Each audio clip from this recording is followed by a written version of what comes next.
Hey everybody, it's time to swing. We're still swinging, and I'm your host, Thomas. In the day, family, we got OG Percy up, family. OG Percy said he a real OG Crip, and he like that. All right, they don't know what they talking about. But Charlston White, CRIPTonite, Bounty Hunter BJ, they say he full of shit and he stay capping. So without further ado, family, we about to get to the bottom of this. Okay? We won't hop into it and see what they talking about. So without further ado, family, we keeping it busted. And being in prison, that's like actually that's your new address. That's your new place of residence at that point in time, man. And it's different factors on me as a nigga who never been to prison. Like, I never been to prison before. Good. Straight up. Don't plan on ever going, don't want to be there, don't nothing to do with it. We gonna get the story to the streets, and I like people like you because you could take the kids and through these walls who are thinking and wondering and got anticipation. It's young niggas in the streets right now who want to go there just to get their rank up, or they feel like that's cool, or they want to have them stripes. Some niggas want that. So I like when you come and tell them they're real. So one part about that, you said you taking off on people, you fighting, right? I was scared. Scared, so you fighting. Right. Tell me about a time when somebody hit you and you in prison and you didn't know what to expect after the hit. I was no doubt. Yeah. Right to the business. Yeah. I got moved inside. I was a young nigga. I had been fighting inside of they put all the rascals with the rascals, and they put me in there with the rascals at first because I was a rascal. But you know, it's like putting a lot of bitty puppy pit bulls in a cage. Somebody gonna be in there fighting and locking on each other at all time. Well, that's what we did. And they had a place next door where the grown men was.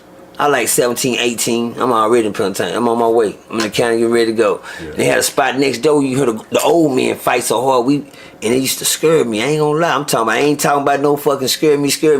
I like, shit, nigga, I don't wanna go over there. Shit. Them niggas in their 20s, them niggas in their 30s, them niggas in their 40s, them niggas are fighting hard in the motherfucker. We ain't even had built like them niggas. That little shit ain't even all the way function yet. Them niggas already poking out everywhere.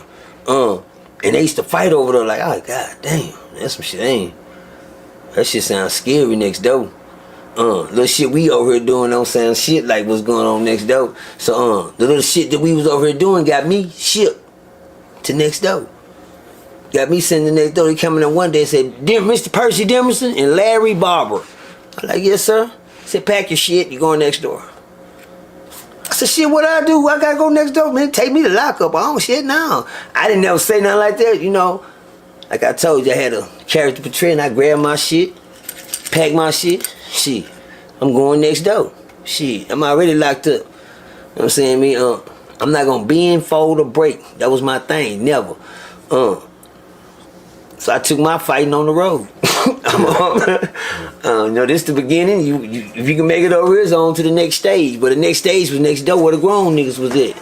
That's fighting hard. They put us off, and I'll never forget when we walked through the door. I heard one old nigga run up to the door and say, hey, look out, boss. Man, don't do that. Get them kids out of here. Don't bring them kids in here, man. You gonna get them boys hurt up in there. I'm like, nigga, who the fuck you talking to? I felt like that was my first part. I had to stand up for myself. Who get hurt by who, nigga? You hear me? You know, fucked up. I was fucked up. I was a youngster. Yeah. I went about like 19, 18 at the time. And I walked in the door, but that old nigga knew what he was talking about. He let me get them kids out of here, man. Don't bring them kids. Don't do that, man. And that man was at that door like, I'll be damned. He gonna bring these kids up in here. I feel like the nigga was saying he was trying to go do something to a nigga. You know what I'm saying? That's how I feel. I went on to the house, packed my shit, make a long story short, man. Later on that night, they got a little thing they call fishing. I was on the top bunk. My city name was on my bottom bunkie name was Larry.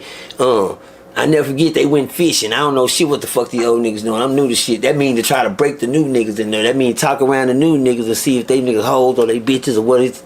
And I'm a new nigga. New young nigga. So I heard the nigga ask my city that was under the bunk with me he said, look out, Larry. I said, hey, yeah, what's going on? He said, what your celly doing? He looked up there at me like this. and I was eating, at the time, I was eating a chocolate moon pie and a bag of Cheetos. He said, look like eating a chocolate moon pie and some Cheetos. He said, well, I wish I can have some of that chocolate moon pie. What the fuck? Nigga just scared the shit out of me for real. Nah, I'm scared. Yeah. But he just said the chocolate, and he wasn't talking about the cake in my hand either. You didn't hear what I said, did you? Yeah. That chocolate moon pie.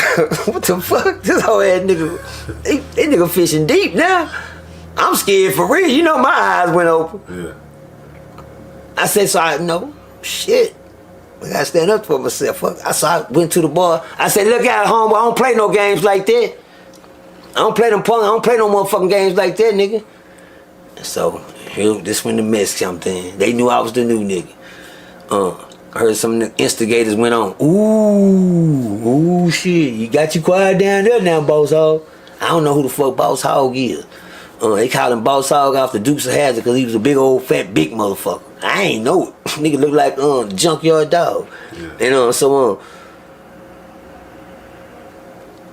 he said, oh, nigga, shut up. Nigga can have some of that chocolate moon pie. I said, like I told you, homie, I don't play no games like that. Since you bumping, let the doors be the bell when the doors open. They were like, oh, shit. Oh, shit. Everybody went to talking on the run. A lot of niggas got to talking and talking. I got instigators. Oh, he got you quiet now. You ain't saying nothing now, nigga. Young nigga that came in and shut your bitch ass up. No. I'm like, shit, huh? I'm like, he ain't say nothing. The next morning when we came to get out, now I already said let the doors be the bell. That mean when the doors roll open in the morning, they let you out themselves to go eat breakfast. Whoever's talking that shit when them doors open, nigga be coming out fighting. You just meet me right there when that door open. You understand me? Now I already threw the shit in the air last night, but hell, I don't even know who I was talking to. That's the game. That's the catch to it. We was in the cell talking shit. I don't know who I'm talking to. I don't know this nigga. This little, this big, this wide. I don't even know what to look for when the doors open. But anyway, the doors open. I came out, had some goddamn shower shoes on. I was sitting in the thing in the kitchen. We started eating. I'm looking around. So I had my partner. I said, say. He out of his damn I said, who was that talking that shit last night? Which one of these niggas? He said, he out of his mind, family. He was woofing at somebody all night and came out in some shower shoes. It was them niggas over there right there. I said, where? He said, the table right there. I said, oh shit. Shit, dog. Well, if they don't say nothing, shit, I ain't gonna say nothing. I'm just being honest as I can be. Yeah. You keep it in 1,000, man. You keep it in 1,000. I'm just 19 years old. These niggas grown goddamn men. Niggas over looking like Luke Ferrigno and shit over there in the corner. Them big old ones sitting up there like that. Oh shit, them the niggas that was up. That's the nigga. Which one, boss? I said the big one right there. Now I had a big homeboy that was in there. He called them Stacks. Real quick, family. Just keeping it real. That's how it be when you a little kid and hit that yard and realize you here with nothing but grown men. Stack was so big, you stack cups and shit on his chest. But make a long story short, I called myself trying to play a little chess. Running her to Stacks. I'm a new nigga, young nigga. I don't know no better. I feel like he's one of my big homies. He about that nigga size. He'll look out for me. It's a big nigga. So I went. I said, say, look, I Stack. Did you hear that shit that nigga was talking? Point blank, like it or not, nigga, you got something to prove. To me last night, he said, yeah. And one thing about Stacks, he taught me to have that Rat Den. The character that I played had to come to life now. Okay. Yeah, we getting to it. I know I went around and around. I'm going around, but I'm getting to it. The character that I played had to come to life now when I went to Stacks. I said, Stacks, did you hear the nigga in there talking shit to me last night? He like, yo. He said, yeah. He said, you need to go in there and handle it. Nigga, you ain't see how big that shit is? What I'm coming. No. So I didn't want to say nothing. He said, you need to go in there and handle it. So he had our dude, well, put on your cape, nigga. You going in, you hear me? And I didn't, I like to say, I'm going. So I looked down, I said, shit. I said, I ain't got no shoes. I ain't got no shoes for this. I got shower shoes on. I still got the slides on. Yeah. The nigga reached up under his bed and said, hey, here. Put these on. Put something on, get you some grip. God damn. Damn, this nigga ain't finna help a nigga or nothing. You know what I'm saying? You wanna help? Now I'm saying where the game got real at. This is the game where you learn, nigga. that watch how you try to play people, because niggas already on top of their game. That nigga Stacks was on top of his game when I came in there trying to ask for the help. Them niggas convicts. I'm an inmate. I don't know no better. I'm new to it. Some niggas like such as I, if I feel like you trying to play me like puppet on the string, I'm gonna do you the same way, nigga. You feel like I'm saying? I think Ken Wayne thought I was trying to play him like a puppet on string, which I was. I was looking for help. You understand me? But see, that's how you get goddamn. See how fast the game will change on the flip on you. You can get deep in trouble in that motherfucker so fast you wouldn't even know it. The game, what I'm saying, when Kenny Wayne gave me them shoes, he said, look at it, nigga. He said, you see them shoes you got on? I said, yeah. He said, look on the bottom of them. I started looking. He had some little extras. He said, take it off your feet. Look. He said, see them little marks on there?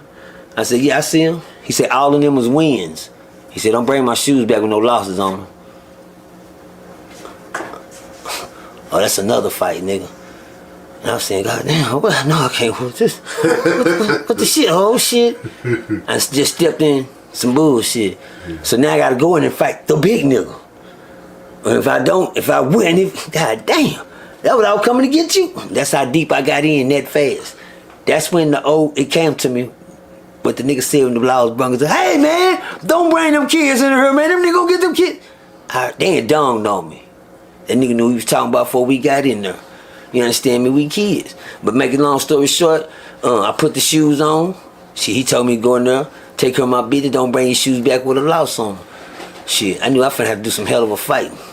That's a big motherfucker. That's J.D. Hall. This motherfucker got a life sentence. He just back on parole violation, trying to go home on his way to the penitentiary. So I walk in, you know, and I put my cape on. Shit, it's going down.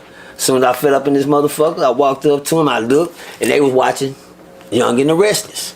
I never forget, they watching the soap operas. And I stared at the nigga for a minute, and I thought about it, you know, shit. Well, he see me sitting here. He still ain't said nothing. So by this time, I turned around and looked, and Big Ken Wayne, he was standing in the back of the cell looking like, yeah, nigga, see what you gonna do. So I seen that nigga standing, I just said, fuck it. I said, say, look at man. I said, which one of you niggas talking this shit last night when I was in my bunk talking about the moon pie shit, nigga? That old nigga said, say, man, get on out of here, we trying to watch TV. I swear to God, brush me out like I wasn't shit.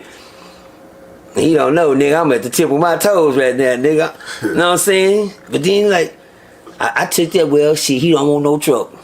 So, I bagged out. He don't want no trouble. Then I look back at Ken Wayne and nigga say, he don't want no trouble, nigga. Take care of your business. So, I said, say, nigga. I said, nigga, don't never talk no shit like that. Yeah, bitch. I hit that big nigga. When I hit him, he went back. That's the first time I hit a nigga. And I knew I had to fight now. That's the first time I hit a nigga and he ain't buckle, fold, or break. First, like I hit a wall or something, nigga. First time I hit a nigga and he act like I didn't hit him. And I'm telling you, I knew I pitched my best off the mound on that nigga. You hear me? I come off, I went deep in the pocket to throw that one. You hear me? Yeah. That nigga didn't move. That let me know, shit, I'm still a youngster. Them some grown men. They can take a lick. They not the youngster. If I hit a young nigga like that, yeah, probably would have slept him. This one right here, old nigga. When I hit him, he sit there. I'm like, God damn. He said, yeah, nigga, didn't I just tell you to leave me alone? He reached in his pocket. He pulled out a big-ass pencil, the old school, the throwback ones, with the lid in him. And that nigga stabbed me right in my motherfucking nose. Right here with that hole. The first one hit me in the nose. I just said like, God damn. He stabbed me in my back one time right here and stuck me in the back at the bottom right here. By this time I come up, I'm like, God damn, this bitch stabbing me. And I just went to punch. Fight for my life. I don't know how it happened, but I got a drop. I swear to God, yeah. I got a drop. As soon as I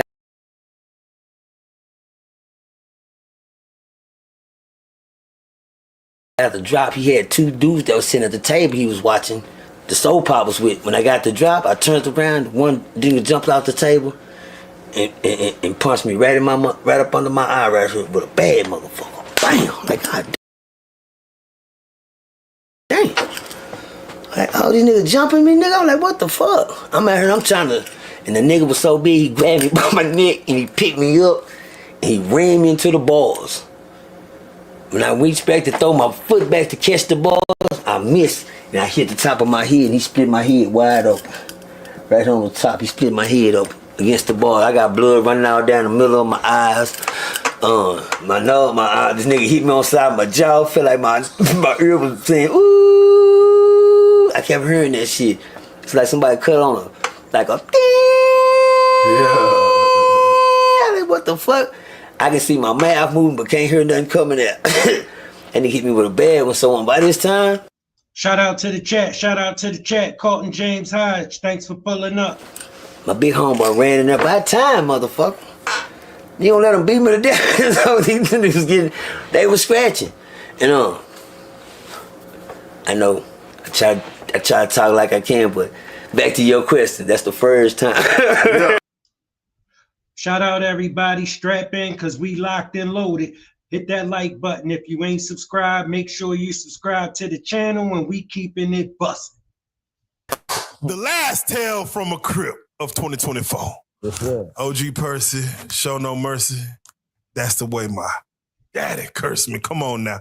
We got him back, man. Let's go. Let's go to work, man. Man, first and foremost, we got to do it like this, man. There's been a lot of talk on Percy's name throughout a few interviews we done had.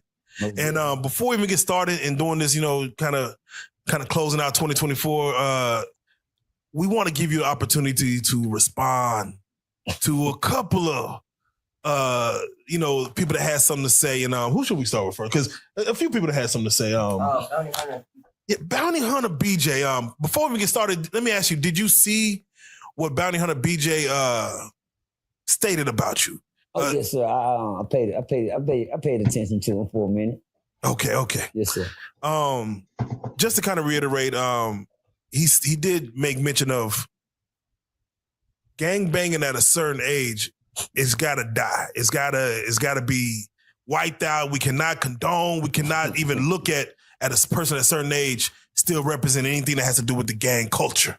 So I want to give you an opportunity to respond to Bounty Hunter because he went on a little tirade. I like that. You said anything that has to do with the game culture. We need to change his name. Now, don't worry about it. We're gonna jump CJ the Bounty Hunter. That's what y'all said, CJ the Bounty Hunter. That's what y'all talking about. BJ. Nah, CJ the Bounty Hunter. Understand me? If he say I need to change, man, listen to me tell you something, man. When I was a child, I think as a child. When I grew up, I put away my childish ways. That was years ago, man. You hear me? I'm an OG due to my age. You hear me? Not because what people call me and think of me. You hear me? Yeah. You say OG Percy, oh, nigga, gangsta grip. Nah, man, my OG stands for the old guy. I'm gonna let y'all soak in that for a minute since y'all listening. Come on. Yeah, I'm gonna let you soak in that. Mine stands for the old guy. OG, original gangster. Yeah, I was there. See, one thing you can't do, I'd have been 25 twice. You get what I'm saying? And my first 25, you know, I didn't see none of these guys. When God didn't have his hands on me, I couldn't find nobody to talk about me. You heard me?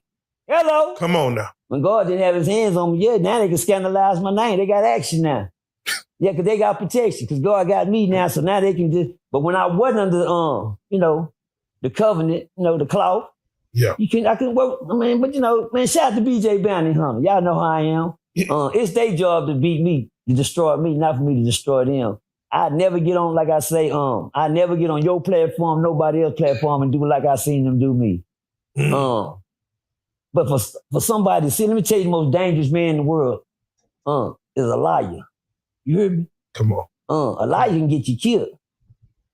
You know what I'm saying? A liar can find somebody in the streets and tell them something about you. And as soon as they see you, I can wait to see this nigga, man. Something about what he said, he fed you something. And guess what? You ate that. And when you see me, you got rid of it. But shout out to BJ the Bounty Hunter, man. I would do the tit for tat with you, but that just be your game. Okay. I don't play y'all games. You hear me? Oh. Y'all games to destroy Percy, tear Percy down. But let me tell you something. You can't destroy what God built. You hear me, homie? You understand? Right. You can keep on beating on it, chopping on it, kicking on it. You can go get the wrecking ball, my nigga. I'm still be standing. Just like now, I'm back. I can do what y'all do and say, oh, I can tell them how you didn't want to catch that fade. Okay, so... Nah, I got to throw a couple of rocks. Yeah, come on, you got to go throw a couple. Can't let them just get away. Come on. But guess what?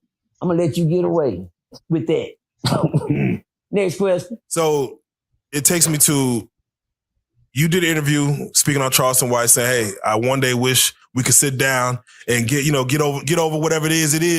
And then he came in, he spoke on that. Did you get a chance to see what he spoke on when he went on a tirade about yourself? Oh, when he grabbed the 2 pills and did this?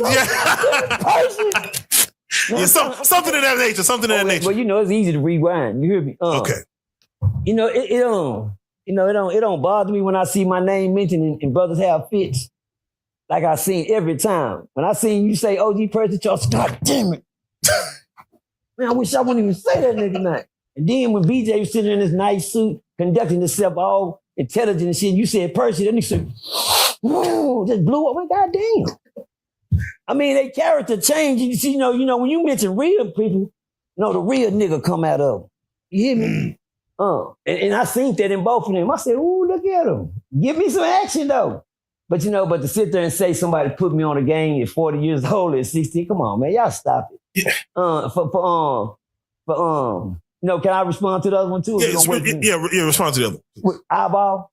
Yeah, and the reason I ask because y'all are from the same spot. BJ might just watch your interviews. Yeah. He might not know you, but he's just an eyeball common cop. Y'all even doing trying to follow eyeball blueprint. Yes. But you have history with Charlston. Yeah, I got history with Charles and BJ. Okay. I sit down at the table. Look, man, I done ate at the table with both of them, but you know how they say. Okay. And them the cats that'll bite the hand that feed them. You get for real. Because, by now, like I say, me and BJ Bannon could have been in Charleston together. We could have been the best straight program there is by now. Just think about it. I'm saying we not here for us no more. We here for the young kids, man. Yeah. We never had our time to shine. Now, what the little kids look at us getting into it for, and then what they supposed to be doing? Every time you look up, BJ calling me this. Charlston White after Percy. Charlston White, Percy this. Oh, Percy, don't listen to Percy, listen to me. Don't listen to Percy, listen to me. Come on, man, stop. Let them listen to both of them. Your message ain't nothing no different than mine. If a nigga quit listening to the mess and get the message, we'll get somewhere. But everybody just want to hear the mess. The message was selling. The message ain't getting out. You hear me? Because they're extorting it with the bull crap. And I wish, what I'm saying, I hope they know no shit. I'm in the fourth quarter. I don't get no timeouts. Come on. I can't run up there and tell God, hey, give me timeout. I'm in the fourth quarter. My time is running out. I ain't got long to be here with you. I'm just trying to do what I can before I get up out of here. But the devil always gonna put a hurdle in front of you. When you jump one, you have to jump another. You jump one BJ, you're gonna have to jump another Charleston. Then it's gonna be another this, then another that. Hey, but that's what you gotta expect. One thing you know about God, when you get up that hill, don't think you made it to the top, because you're gonna find out when you get up that hill, shit. Come on. You got more to climb. You heard me? From the outside looking in, it seems like everyone wants the best for everyone. They're just very they keep criticizing. It seems because they don't want the best. That ain't how you can't pick a fight then try to be a friend. Which one you gonna be? We're gonna be friends first, or we're gonna fight first. No, that ain't how you make no friends. You know what I'm saying? Let's go. In your age right now, how do you settle differences? What's the best way to go about it? Let me tell you something. This right here, the easy part. Right. Getting along is the hard part. Right. Now, we can fight all day, nigga. That ain't shit. They'll walk a nigga down real quick. You hear me? That ain't nothing. But what you gonna do? They facts. After this, sit there and stare at each other all day. That's the hard part. Getting along is the hard part. If I can get along with anybody, I ain't got no problem getting along with nobody. Right. Young man came, say, the stories I tell, God took me through that. And I swear to God, I don't add nothing to him. People want to say, man, you put something, it just can't. Nigga ain't went down there and had no 52 fights, didn't lose now. Yeah, I did. But not on Ferguson. Let's get that right. Can I clear my name on that? Yeah. Because I had no 50. I had 52 fights on John R. Lindsay unit down there in Jacksboro, Texas. They put me down there and I was fighting nothing but them white boys. I with them Avon Brotherhoods. But I had 52 fights and never lost. Now I went to Ferguson and had about like 32 fights on Ferguson. Nigga tell you he had 80 fights in jail. He probably ain't had none. He talked his way out of all of them. Trust me. Yeah, I ain't walking. And let me tell y'all something. And my brother right there testify right now. If a nigga whoop you on Ferguson, somebody gonna tell you. Put him down the child. Nigga told his ass up. Or he ain't talk about how he got whooped in the laundry. Or he ain't talk about how the nigga whooped him in the say they gonna tell it on you. Yeah, how does reputation move around? And shout out Eli in the building. Shout out Mr. Eli. How does reputation move around Ferguson? Like how quickly before someone lands, after they leave, if they come back, Nigga had 5 years and had 80, what was that, 84 fights? Come on, man. Bro, he ain't had none. I'm telling you. How quickly does a reputation move around Nigga, first? they know you on the bus when you on your way back. Yeah. They know you and goddamn me and diagnostics, goddamn me getting processed. You hear me? Damn. Oh, cuz on his way back. They didn't talk about you in the world. They got that letter when you hit the county. They know you on your way back. You know, one thing, I was the first nigga they said was gonna come back. After they I've been home 13 years, my niggas. You hear me? Yeah. Y'all keep waiting. Yeah, I was the first one that gonna come back. And when I went down there, like I heard my partner say a while ago, he said it wasn't like it was back in 2000. Well, that's the reason Ferguson hot right now, because I went in there doing that. Well, y'all didn't hear. I think the best of the best to sit on this couch and tell y'all the same story. Shout out to my nigga Blue Hands.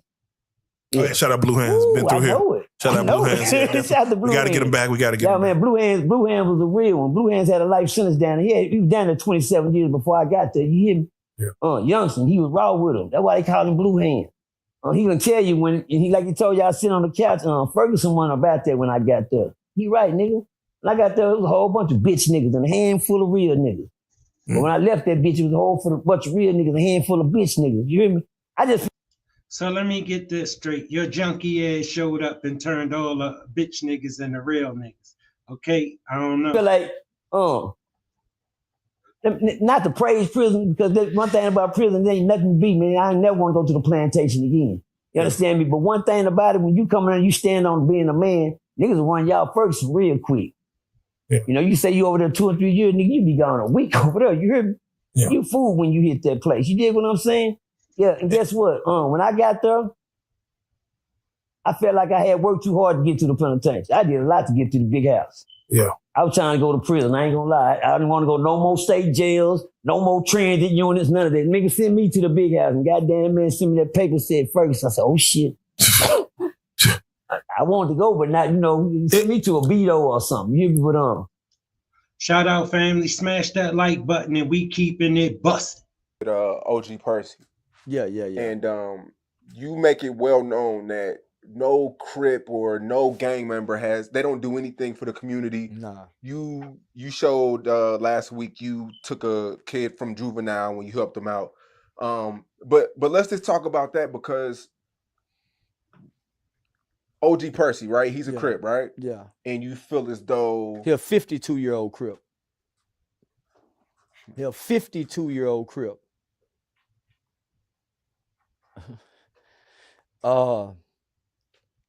That's not shameful. 'Hell yeah, shameful. 52-year-old with no vehicle. All your children have been to jail. You smoking weed on camera with your kids with guns, and they just coming home from jail. Everything is super loped out, cuz it's never, everything is cuz. Every day you in the Crip colors. And the guy who started the gang was 14. So you was every bit of 18, 19 when you joined behind 14-year-olds. No, he was every bit of 27, 28 when he joined behind him. Right? Your whole conversation is prison and jail and gangs and street, and is that glorification? Is that glorification? So I'm saying, okay, man, we live in the same city. You walking up and down these streets. You glorifying this. This is what I speak against, homie. You 52 years old talking about cuz. Talking about Lil Rank. Lil Rank was 14 years old, died at 18. I personally knew Lil Rank. You at your mother's house. You stay with your mother. You have no vehicle. You have no woman. What example are we showing our young people, homie? When I wake up and I say, man, look at this big old pretty house I live in with my wife.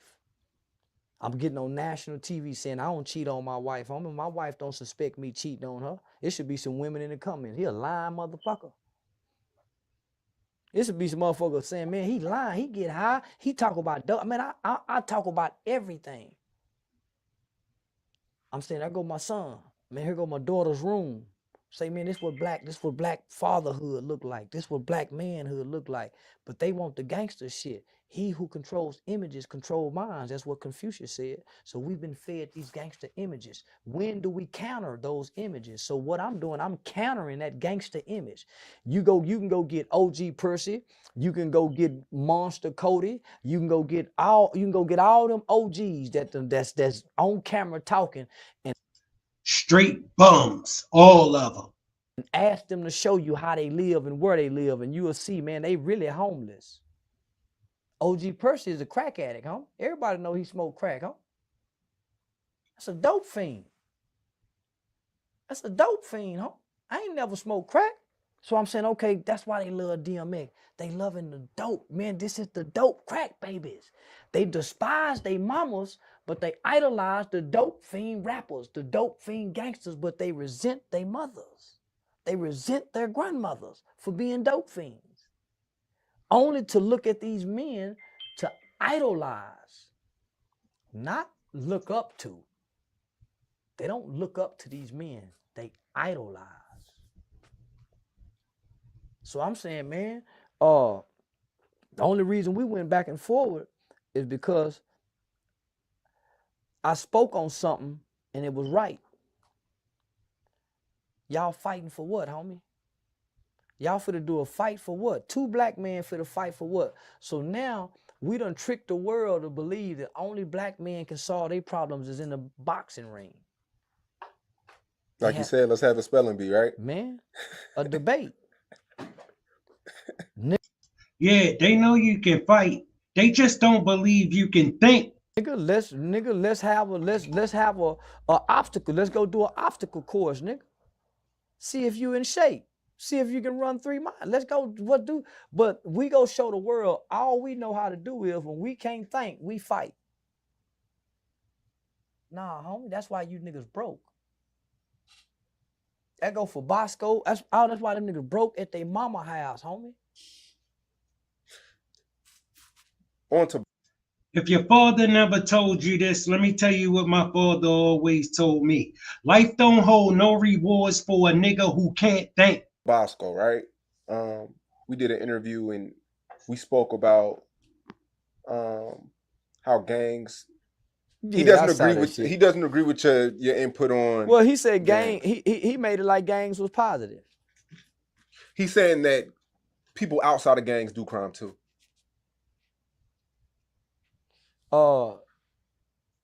We ain't saying about what gangs do crime. Gangs wake up to kill black people. People who commit crimes don't wake up to kill black people. Gangs don't commit crimes. Gangs kill black people. The niggas don't wake up and go rob and snatch persons. Gangs don't wake up and break into cars. They wake up to go put in work and kill black people. That's all they do. Nothing else. They don't exist to do nothing else. So what the fuck he talking about? That nigga got to be the dumbest motherfucker in the world. He got to be the dumbest motherfucker. That's why he can't get out of his mama house. I challenge any grown man, homie, on this internet talking, nigga. Produce, this how you separate the man from the boy. Niggas, get out them corners. Take that camera out that corner and flip around. Let's see how you niggas living, homie. Huh, man? For you to have so much, see, this what make me such a bad motherfucker. And I can pat myself on the back. See, because I can stand on this shit, my nigga. All the shit that I'm saying, I can stand on. I can pull your news articles. Man, I've been doing this. Man, let's come over here and do this. I can do that. They can't, homie. They got to put themselves in front of the camera and talk for drama. I'm talking for change. It's just I got a bunch of niggas bringing a bunch of drama to me. I came to the internet positive. But I got so much hate on the internet, nigga, I'm going to reflect what's before me. I'm going to reflect what's before me, nigga. And you think I'm going to get an internet the real me? They going to keep getting this goddamn character that they tuned in. They'll never get the real me. Shout out everybody. Shout out everybody. Look, if you ain't subscribed, make sure you subscribe to the channel. Smash that like button and we keeping it busting. What about the individual who actually controls the violence? It's no such thing. That's a great segue to Percy ass. Yeah. You understand what I'm saying? And I don't mean that in a bad way, but OG Percy has this narrative of running Ferguson, right? And I totally disagree with that, right? And that ain't to bring him down. That's just to spread truth, man. You know what I'm saying? Elijah Muhammad said one time in a speech, he said, if you ever want to expose a dirty glass, put a clean glass next to it. Mm-hmm. Do you understand what I'm saying? And when you do this, right, you get to see who are the people drinking from. Just because when it's only a dirty glass, they only have dirty water to drink from. But when you put a clean glass next to it, you don't eliminate that, right? It's clean glass, dirty glass. Now it exposes who the people are. Am I making sense? So I'm saying that to say, he had this dirty glass up here for a long motherfucking time. Do you hear what I'm saying? I'm putting a clean glass up here, right? And it's no run in the penitentiary. The white man that built the penitentiary run the penitentiary. Everybody in the penitentiary is the white man boy. So do you understand what I'm telling you? So with that being said, Percy, he's still a glass though. He's still been through it. He's still been through it. So what would you say, like, because I'm curious what the overall is, because I watched the live where y'all were going at it, and I'm like, I got in the middle of it, and it's like some pre-stuff that was before the interview. Yeah. So I'm curious what the overall issue is. But before you even say what the overall issue is, what credit do you give him? What credit do I give him? Yes, as far as being tested. I don't give him no credit. All right, well, let's do it then. Yeah, I don't give him no motherfucking credit. I'm here to take all this internet cookies. Yeah, so what is the overall issue? Because Percy did start something where there was an interest, at least in this Dallas-Fort Worth scenario. Correct. There's an interest in what that Ferguson unit was. Correct. Now, if that part, I will give him, Diamond Stone TV, all these other bloggers that help put it on for creating this narrative. This is where the issue comes in at, right? Here's the issue. Nobody knows Percy. Shout out everybody, fair use. Oh, you mean this when it comes to the niggas in the unit? Or? When it comes to the niggas on the unit, why Percy came in 2010 to Ferguson at 40 years old. Now listen what I'm telling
people to fight because of your age.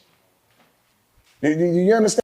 At that age, where is the wisdom? Right. Where is the wisdom from the mistake?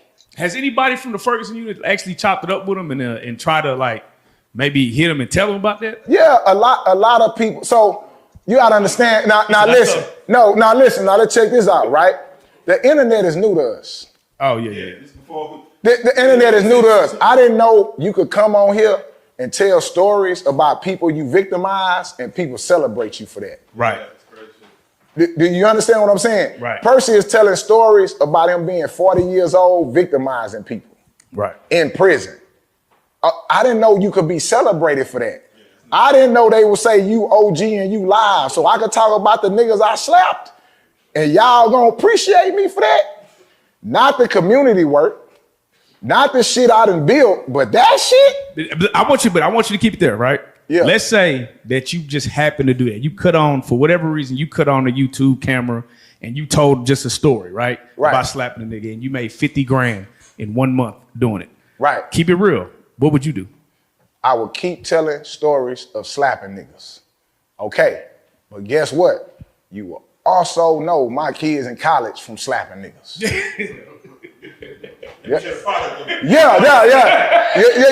Do you understand what I'm saying? Right. I'm like, is we not gonna look at the result of this shit? Is we not gonna pay attention? Everybody's saying he done blew up. His life has got worse. To what his brother is murdered, bro. Shout out to his brother. No disrespect to Fort Worth or nobody, right? I'm saying, look at this shit. He go live from there, man. Are we losing ourselves through entertainment to the point that what we don't care about the result? Yeah. I think we are. I mean, I think it's been like that, to be honest. No, that's fine. Yeah. So it's like, well, why Percy, right? Why would I pick on Percy? Because that story, that unit built in 1948, bro, destroyed a lot of black men. Right. It destroyed him, and he celebrated for that. Do you hear what I'm saying? So should shedding light on Ferguson unit, that is probably a positive though, of like, even if he was victimizing people, this is going on. This is a deterrent for people not to go, even though people are celebrating it. It sounds good, right? It sounds good. It sounds like it's a deterrent. Talk about the niggas you slap. Talk about the niggas you rape. You know what I'm saying? And these people wouldn't want to go through that. Listen, bro. How the fuck is it deterrent when all 4 of his kids there right now? So if he can't reach his kids with the story, what you think is happening to the internet kids? You think the internet kids that are you got grown men ready to kill me by Percy, nigga. They are entrenched into these stories as grown men and they fallacies. What you think the babies are thinking? Why do you think that his stories catch on so crazy?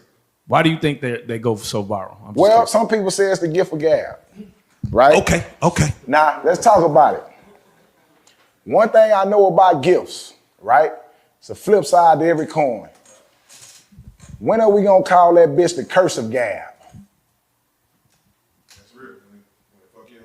Huh? When it fuck you up. When is it gonna be called the curse of gab? Yeah, he got the curse of gab. He don't have the gift. He has the ability to lie on camera in an entertaining way to make you forget about your light bill payment. Would you bring Percy on your platform if you know he's able to do the if a debate, he do the numbers because he started a conversation in this city about the Ferguson unit, which there's a lot of men who are out now saying that may not be the truth that you're telling on my end. Won't you bring him on and have the debate to say this shit ain't about no numbers. It's nothing to debate what I'm speaking about. One, a nigga that don't take care of his kids can't stand nowhere near me. Do you understand what I'm saying? Yeah, you can't stand near me, you can't be around me, bro. Much respect. And 2, I only debate my equals, all others I teach, nigga. Do you understand what I'm saying? Yeah. Yeah, and that's the great John Westcott. That's a statement from him. Man, I only debate my equals, All others I teach, man. That's real. What would you say is the difference between what you see OG Percy doing and what Charlston White is doing? Like the difference between them two entities. Okay, here's the difference. Because people is like, if you're gonna pick on Percy, pick on everybody. Right? I mean, one, I'm CRIPTonite. I was CRIPTonite, but I ain't got that ability to pick on everybody. That's the first thing. But it's a clear difference. Charlston White is saying he is playing. Has anybody heard Charlston say he is playing? Yes. Has everybody heard Charlston say this is a character? Just said it yesterday, today. Right? Yes, I am offensive, but I tried the route of not being offensive and y'all didn't care. So now I'm on here playing, right? So y'all can learn something. Yeah. That's Charlston White. OG Percy say he ain't playing. OG Percy saying he a real Crip at 53. He a real gangster. This what gangster shit look like. This what you niggas ain't understanding about gangster. But he is playing. But he's saying he not. Am I making sense? I know exactly what you mean. Okay, so when the camera is cut off, yeah, y'all wrong for letting that nigga sit on this couch. I'm gonna say that once again. I know that's y'all homeboy. I mean, I know y'all affiliated with him, but listen, not wrong in the sense. Do you feel like we should vet the people who been on the couch? I do not feel like that. But when he come up here and a nigga that gave him a ride, the nigga that gave him a ride sits on the couch with him. Now listen, let's talk about it. This nigga to make it to the interview, he need a ride. And the nigga who gave him a ride gets to sit on the couch, right? And then this nigga sits up here in his despair and we call him a legend. Now, I'm not saying, I know we want to honor people and shit like, but I'm not finna bullshit niggas. Do you hear what I'm saying? This man is a legend for getting 1 million views on YouTube. Listen, if that's what it looked like to get 1 million views, I don't want it. I'm trying to put it in perspective. I'm not trying to say he didn't accomplish nothing. What I'm saying, he has been rewarded with nothing. Right. Do you understand what I'm saying? But let me ask you this, right? Because do you think that, and this is what I see happen a lot with people, right? When they do go viral. Right. Now, you know what it is. It's like a rapper that gets a hit song. Do you actually give them what you want to do, or do you stay within the thing that made you go viral, right? And so do you think that some of it is, now I have to conform to this character because this is what is making it hot? Or do you feel like that's in his heart that he wants the message he wants to speak? You said he is a glass, right? Yeah. I'm not telling him to change nothing. I'm just here to present a clean glass. Okay. Do you understand what I'm saying? Let's debunk some of. So what are some of the information that he put out there that you would like to correct? Let's do that. Like, what's some of the information that you feel like is just incorrect about the Fergie unit or what he's saying that you want to? Just one thing in particular, man. Quit playing. You went to prison at 40 years old. You was a loser. Quit making like this is a success thing. Okay, the next thing is you ain't have fights. You instructed people to fight because of your age. Do you understand what I'm saying? Quit playing and glorifying at 40 in prison. Now, you got channels on here that expose people, right? It's some big channels on here that expose drifters or people getting money out of people and stuff like that. I'm trying to present a clean glass, bro, because this narrative of Ferguson is bigger than that. You weren't in there at the time of at all. No, there's two different eras, right? It's two different eras, and what I'm saying is he tells the story in a compelling way to where a person listening wouldn't understand that didn't happen. He on there talking about he fought 2 Bloods in one day. Like, what the fuck? Nigga say he had 50 fights with white boys. Like, I see that. I'm like, it sounds sensationalized. It sounds sensationalized to a 39-year-old man who never went to prison, right? What does it sound to a 15-year-old kid, king, who's watching the internet every day? True. I need to start whooping white boys. True. And I'm even more curious of what it sounds to a person who's actually in there who know that shit like that wasn't going down like that. That's me. I'm listening to it like, quit playing. I get you hustling, but quit playing. Nah, why ain't nobody else came out? Everybody not internet savvy like that, bro. I do business. See, because they don't know if he got in 82 fights, that's 82 niggas that would have tried to kill him. I'm here to do business, and I'm here to stand on the business. The OG gotta die, bro. The OG mentality gotta die. Do you consider yourself OG? Nah. Why? Because OG to me, you have to put in some kind of work. So mind you, when I say that, I navigated You myself. saying crime? Crime. Let's transfer the words. Now. Crime. Yeah. Because you put in work every day. Yo, if you beat a nigga up, what you think he gonna do? You think he just gonna be all right with that? Well, he can't beat you. In the morning, you might decide you want his breakfast. Later on tomorrow night, you might decide you want some butt. He gotta get you the fuck out of here. For notoriety or something. Yeah, you got to put in some kind of criminal act. Yeah, I got to be scam likely times 20. Scam likely scam 20. You got to have some kind of criminal act to be considered OG. They got to die, bro. Agreed. Do you understand what I'm saying? Agreed. When do we become the real men? Yeah. When do we become the CEO? That's it. We celebrating failure. Yeah. Even though I'm the hater, fuck it. We celebrating failure with this. That don't mean he gotta stop. Nigga, he ain't gotta stop, but he could never stand next to me. In no shape, form, or fashion. Yeah, that was gonna be my next question, but you No, but you can go on with it. Yeah, no. Kaka said, is there a situation where you could see, not saying a resolution, but a coming together of what he's about and what you're about? Okay, here's the next thing. I think the resolution for this is like what's happening right now today. More voices are able to speak up. Not voices against Percy. I'm the nigga. Family, I just wanted to make a point that, listen, this ain't about no type of shape or form glorifying no prison. All right, listen, Percy tell a lot of prison stories, and I hate when them guys do that. All right, because that kind of stuff is few and far in between. You're going to spend most of your time bored, going out of your fucking mind, trying to figure out how to handle what you're going through. Against that bullshit. But other people telling their stories. Yeah. Whether it's OG Hollywood, whether it's Daco. Shout out Hollywood and Daco. Whether it's my boy Slugger and Shout out Austin. Slugger. Shout out Rock. Dewbeard. Shout out to Blue Hands. Yeah. Other people able to tell their story. Somebody need to come and tell you that's the most miserable place on earth. Blue Hands came on here and he didn't glorify that. Facts. Right? But that's the difference. When Charlston turns off the camera, right? He got a house, a wife, and his kids. When OG Percy turned off the camera, he got crack rock, bro. Real life. All right, family. All right, family. Hope y'all locked in because we keeping it busted.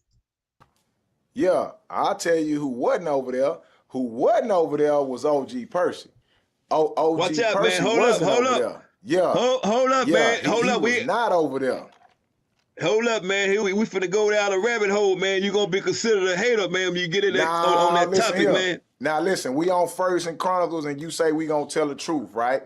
Man, this nigga OG Percy was not on Ferguson when it was rocking and rolling. When it was Gladiator unit, he was not there. You know what I'm saying? He was not there. In 2003, the state of Texas implemented a Safe Prison Act where they cleaned up all the prison systems. They did not want no more of that shit. When you come through the door, you get checked.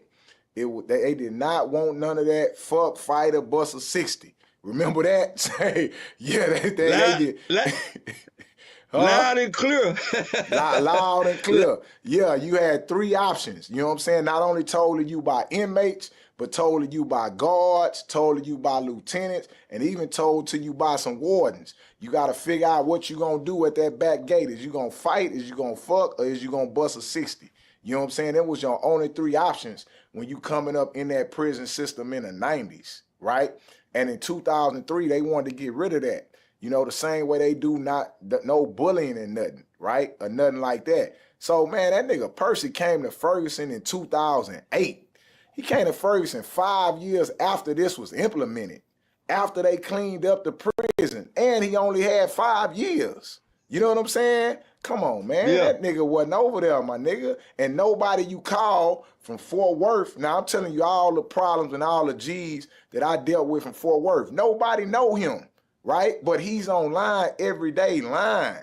You know what I'm saying? He's using that he was on Ferguson at a period of time, but he making it like he went through what we went through. You know what I'm saying? Nigga using Suge name. Talking about Suge gave him the keys. How the fuck Suge gave you some keys? Suge been on Ferguson since 1993, right? By time Percy get there, Suge been on that motherfucker, what, 93, 2000? Suge been on Ferguson for 15 years. Man, niggas ain't fighting and holding keys. Suge trying to come home. Suge trying to take care of his business. Ain't nobody giving nigga, ain't no keys. Ain't no keys on Ferguson to give out. This is the place of total fuck ups, my nigga. You know what I'm saying? For sure. How can you be the leader of the fuck ups? The fuck ups can't have no leader. But he on here romanticizing that shit because he ain't went through it. Do you feel what I'm saying? Nigga talking about. Sure.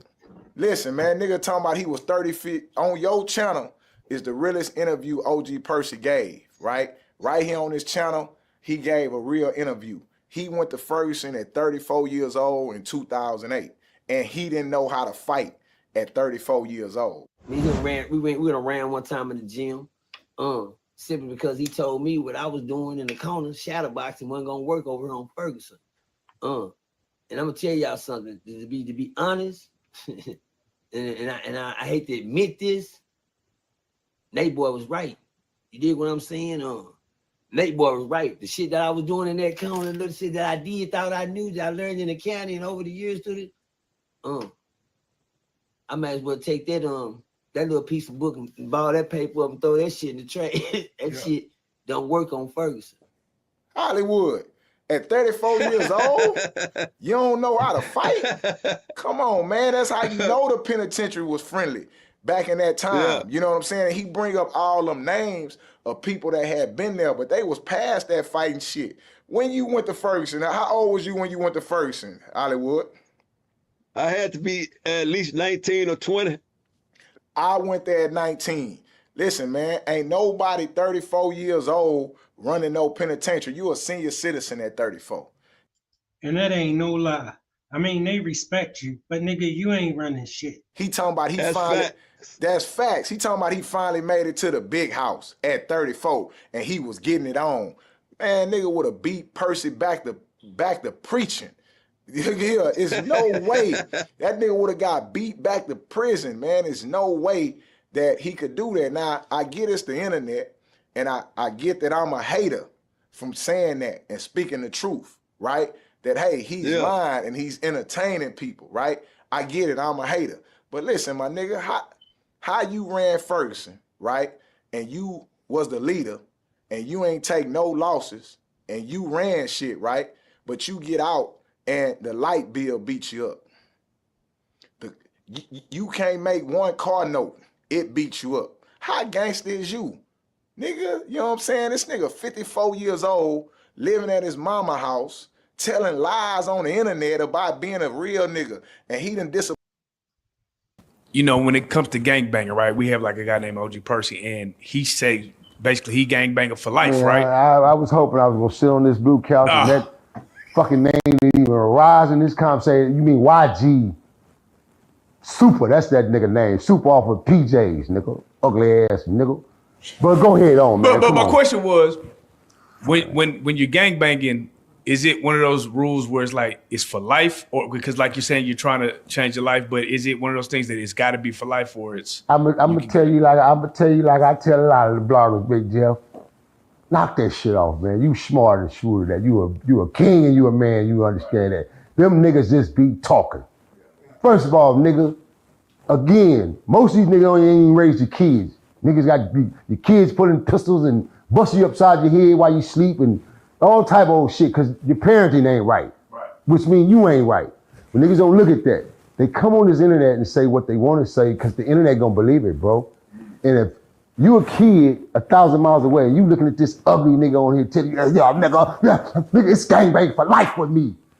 But then when them cameras is off, that same nigga just gave you that influence, don't got a car, don't own shit, ain't set no boundaries to lead you to show you nothing good and positive, but you following this dumb nigga.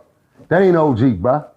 That ain't gangster shit, that ain't gang banging, none of that shit. And I get tired of that shit, bro. And that's the shit I've been running from, not to get on this internet and battle, because I shut them all down. All them pussies. I shut them down. Can't fuck with me. In real life, and don't want to fuck with me on this internet. But that ain't my character, bro. That's not me. So that's why I separated myself from them, and I just do my thing. I don't speak on them cats' names, none of that shit. I just keep it moving, bro. But it's not right, because it's too much misguided influence on this internet to our youth, bro. Too much. What would you tell OG Percy to do different than what he does? This nigga ain't hear me listening, huh? What would I tell him different?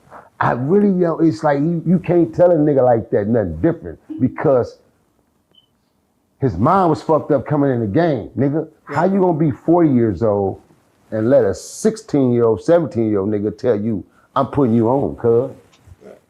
I'm gonna make you a Crip. So you see the mentality there? So how do you explain that to a man with a mind like that?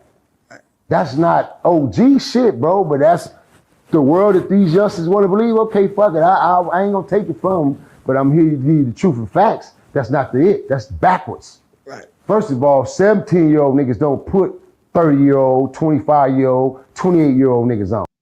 17-year-old don't tell a grown man shit. Right. It's the opposite way around. You get put on during them time of eras, 16, 15, 18 years old.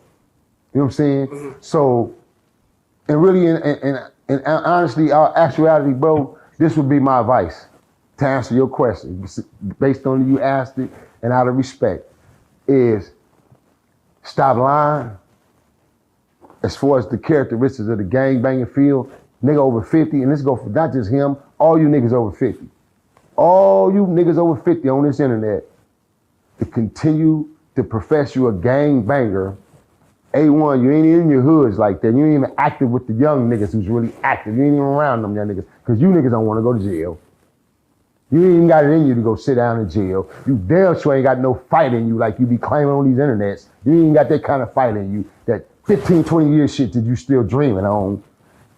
Man, leave this shit alone and let's change the narrative, bro. Well, why not? Let's all come together. If all these niggas will be real cats, then why not the real dudes? Let's start getting together, city to city, nigga, state to state, communicate and take this shit and change it in a whole nother form, another way. We still can get the bag and get the money. Right. We ain't got to be stupid to be on here with the buffoonery and the bullshit. Feel me? Integrity can still get us money. Intelligence can still get us money, man. A brain can still get us money, man. But niggas refuse peace, bruh. So instead, they'd rather come over here with the controversial shit and fake like, oh, I'm this. Man, that shit just irks me, bruh. Just irks me, man. But yeah, that's my advice, brother. To any of them niggas, over 50, even over 45. What are you niggas still gangbanging for? What are you proving? Or are you really a gang banging? Because one minute, some of these cats, they holler about they banging, then nigga holler about God and church, and niggas are singing religious songs, and niggas got on suits with dirty brims, and you know, I don't know, man. I'm just saying, I'm the messenger, nigga, and I shoot back. You feel me? It's just crazy to me, bruh. So, shots fired. Do you believe there was anything good about gang banging at all? Hell no. And check this out. This is the main camera right there. Boom, bam, bam. I got it. I got this. Right. I'm a professional. Right. I said, boom, bam, bam, main camera. Right, Jack. No, my God, question. Gang banging out there, youngsters. TV land. Listen, man. I'm telling you, sitting here on the blue couch, bro, from a real OG, bro, who really, really done it with the best of the best. Keyways, Damus, Crips of Los Angeles, bro. Crips and Bloods from all over, man. Different states that was generated in this game, man. We all get to a point of our age and a point of our life where we grow, man, and we think about the things we've done in past tense. If someone is trying to tell you who come from that life, and he's trying to tell you, youngin', that ain't what you want. You gotta stop and take the time to fucking listen and not make that mistake. Because once you make that mistake, it's too late. See, one thing about this era and y'all don't get the chances we got. See, we can knock a nigga head off and go do 5 years and come home and kill another nigga and go do 5 more and come home, kill another nigga and go and do 7, 8 years, come home again. That's 3 bodies. This is long before the 3 strike shit kicked in.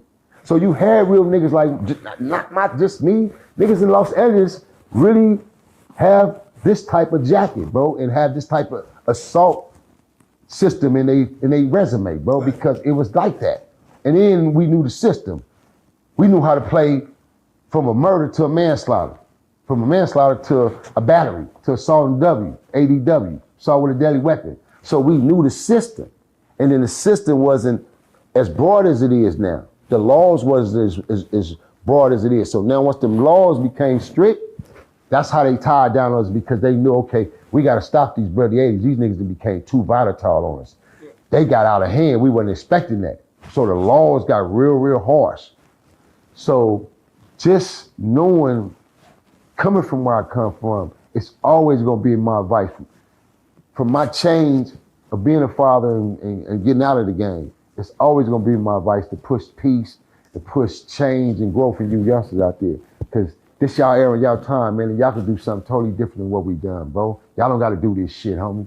You don't got to make no nigga think this is going to make you a man and make you tough. No, it ain't.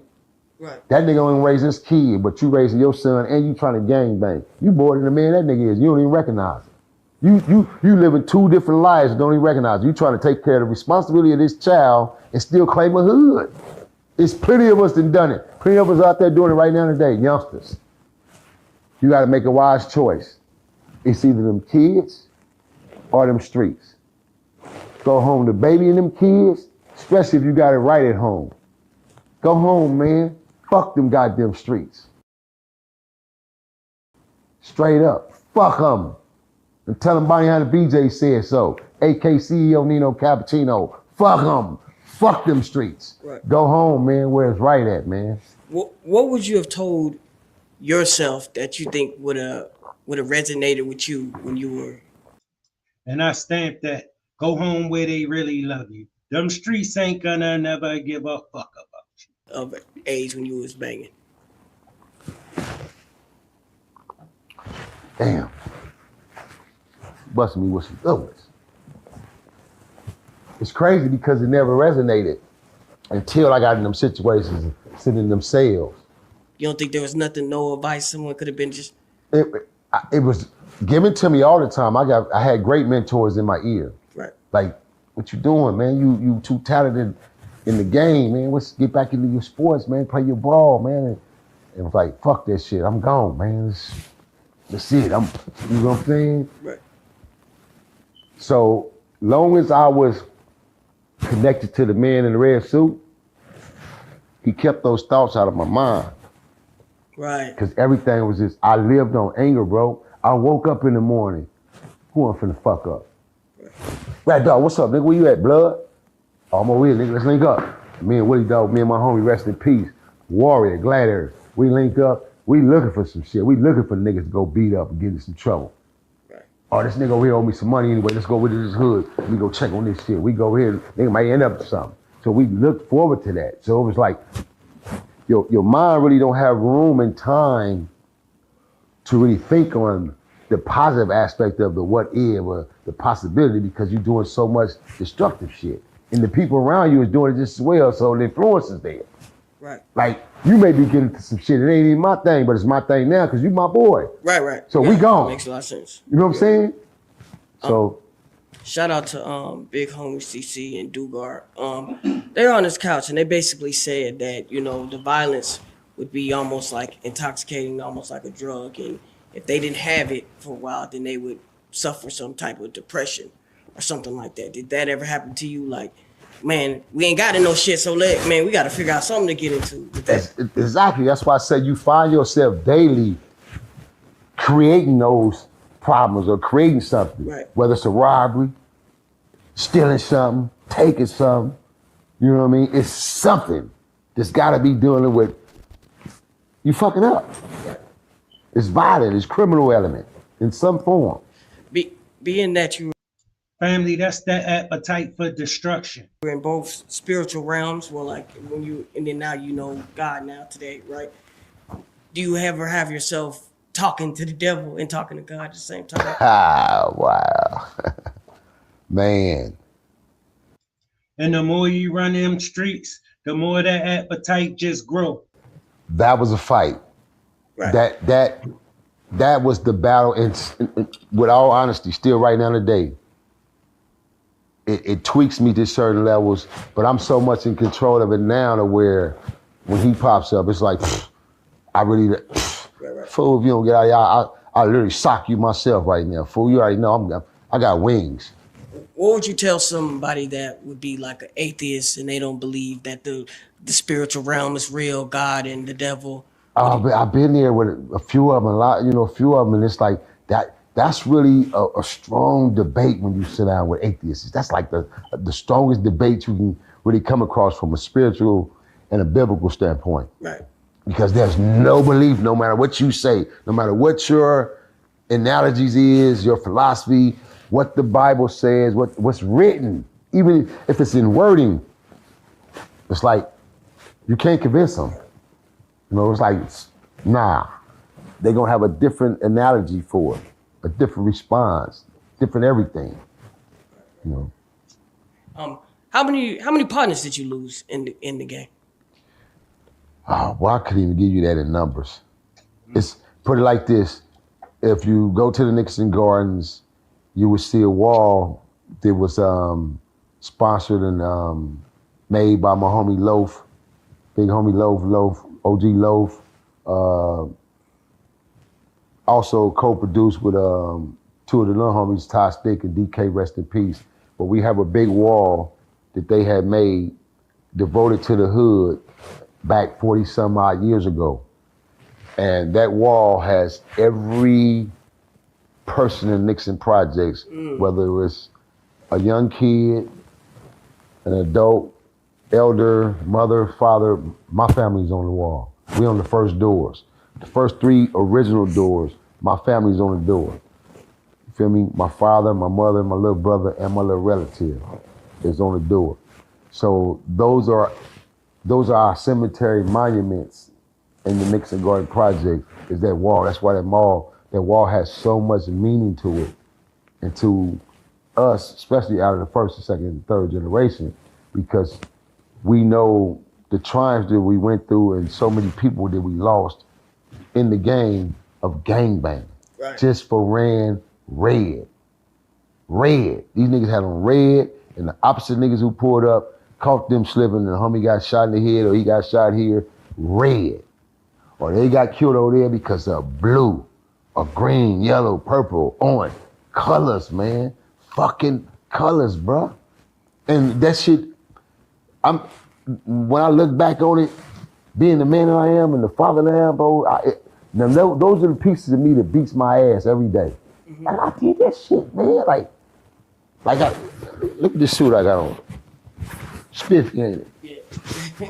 Stank blue, man, with them stripes. I'll be beating myself up back in the day to wear this, only cause I like the suit, but man, it got blue in it. Give me a burgundy or a red one. Right. See how fucked up my mind was? Right. We was warped, bro. We was warped. I wouldn't drink nothing great. You wouldn't be, boy, I used to slap shit out of niggas' hands. You could catch one of my homies drinking a grape soda or my homegirls. My homegirls hated that shit when I came around. Why you do that shit? Okay, but here, go get you a strawberry soda. I'll give her the money. Go get you a cherry soda. Man, bro, don't be drinking that shit. Man, you feel me? Yeah. We was warped, bro. That gang banging shit really had LA cats like myself and thousands, millions of cats. Right now today, their minds are warped, bro, behind that shit. You know? And just to say this, just to put this out there as well, because I'm loving the fact that the questions that you're touching on with this gang banging issue shit, man, is the fact that a lot of them youngsters don't even realize, bro, is most of us, you either born into it, right, or you got a choice. Now, those who have choices, meaning you moved into the neighborhood, you came around for a while and you decided, oh, you're gonna jump into this game, you got into it. That was your choice. You wasn't forced into it. Some get peer pressured into it. However, those who were born, let me break it down and explain to you what born means. Your mom and your daddy is your fault. Because they put the red and the blue flag in your pocket from birth, taking pictures and shit when you was little. And you find yourself 3 and 4 years old doing like this and like this in pictures. And they thought that shit was cute. Not knowing we were working our kids' mind. This is why I refused, as the gangster that I was, I ain't never bringing no kids up in my hood, in the projects. I ain't even having kids right now. As the body tall individual I am, I don't want no kids. I don't want that responsibility. I don't even want to do that to them kids. Feel me? So it's like, I didn't want that, bro. I knew I wanted to have a home setting and be a father, and I knew I wasn't at that level yet. So when it happened to me, and it wasn't forced upon me, but it was something that happened that became a part of my change in my life, I knew, okay, damn, this is where he want me to make the choice now. You know what I'm saying? But it's like, these kids don't understand, bro, that if you wasn't born into this shit, which the majority of the world, you got into it by choices. You wasn't born into it. You can say what you want to say, out of towners and from different states. Oh no, I was born into it, big homie. Oh, my homie was, your homie wasn't even born into it. It was bought to them. Right. Just like clothes, it was a fashion, it became a trend. If they didn't come to the Mecca, or if the Mecca didn't come to them, meaning, if Cousin Louis didn't come back from Cali, who been in Cali for 15, 20 years, and he got relatives out here in Texas or Louisiana, because that's his bloodline, that's the only way it becomes official. Right. And this is the real deal. We got bloodline here. Right. Feel me? Right. If it ain't that, man, it's that bullshit. So let me ask you this, right? You see a lot of gang culture now online with the streaming, these platforms that are putting it online. What are some of the messages that you've seen that has misconstrued what you feel like gangbanging stood for, or just some false ideologies that they're putting out there? What are some of the things?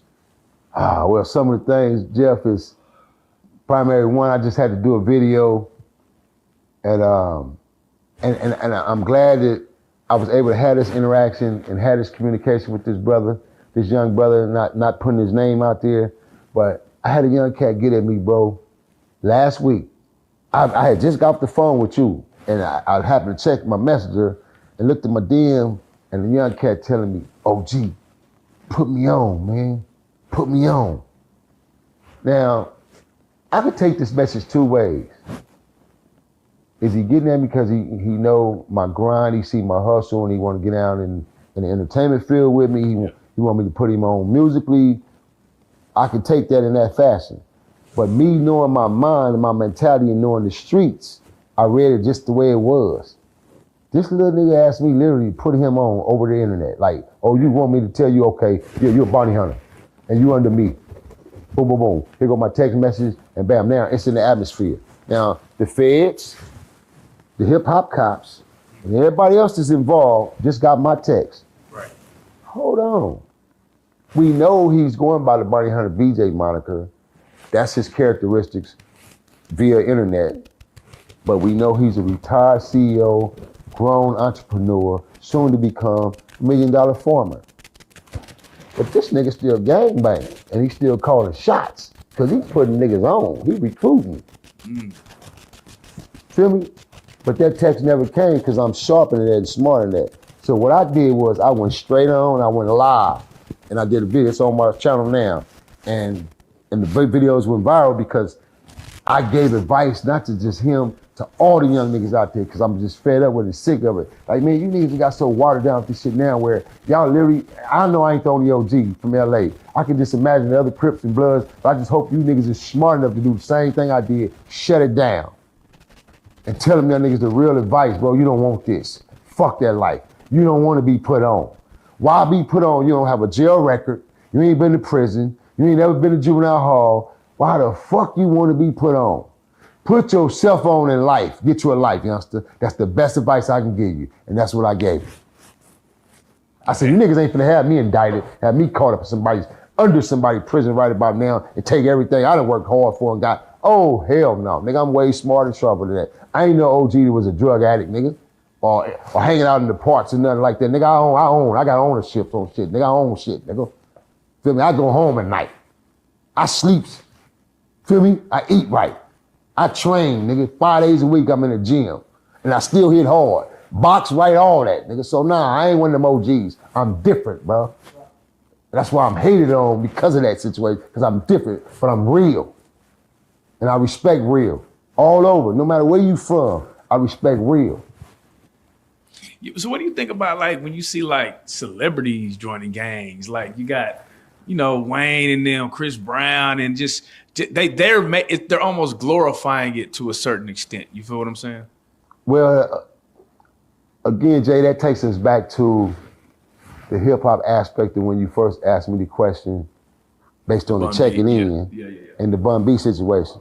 It just goes back to, I can't give it to you no other way and sugarcoat give it to you. It's just a sophisticated way of the extortion game, man. You feel me? Because it's like, there's no way, nigga, you a singer or you're a rapper from here and we're gonna bring you on to this set where we done lost 50 homies.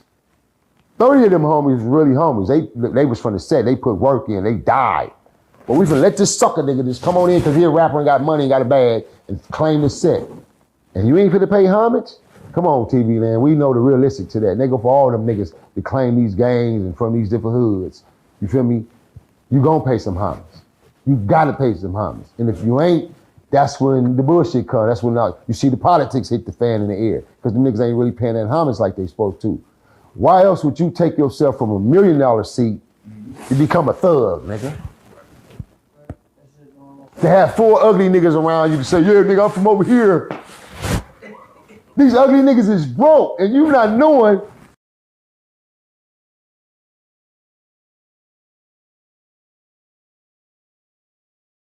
They plotting on your stupid ass. Right.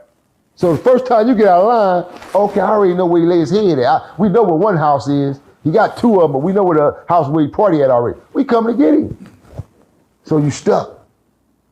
You feel what I'm saying? Right. How do you feel about like the people that represent Cali right now on social media? For instance, like Whack 100, and do you feel like he does a good representation of that, of Cali? My opinion overall, when you say representation of Cali, yeah. First of all, reiterate that question because representation can mean a lot of things. I'm just gonna put it like this. Me personally, my professional opinion for anybody, any of these niggas on the internet with the stupid buffoonery bullshit, it's bullshit, bro, because it's misguidance to our youth. But let me say this though. Some of these cats, like him. I don't think he promotes. I don't think he do, and that's my problem with Whack, man. If you ain't gonna lead them right, leave them alone, man. Whack promotes. No. I'm saying not just him. I'm just saying period, right? Now I'm going back to that. I'm saying now let me say this though. One thing I can say based on him, and that's from conversation, direct conversation, me and him, mano a mano, is the fact that okay, I can respect this game because the fact of he sit down over the years and he mastered something within this digital world. Right. Because this one was told to me out of his own mouth. So this is why I'm not gonna get on this couch and disrespect the nigga and go ham on him, go upside his head, none of that shit.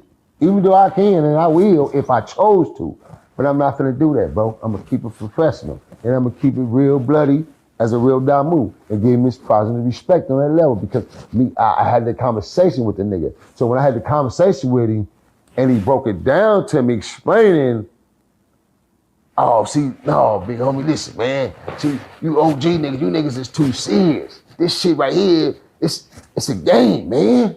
It's a digital world.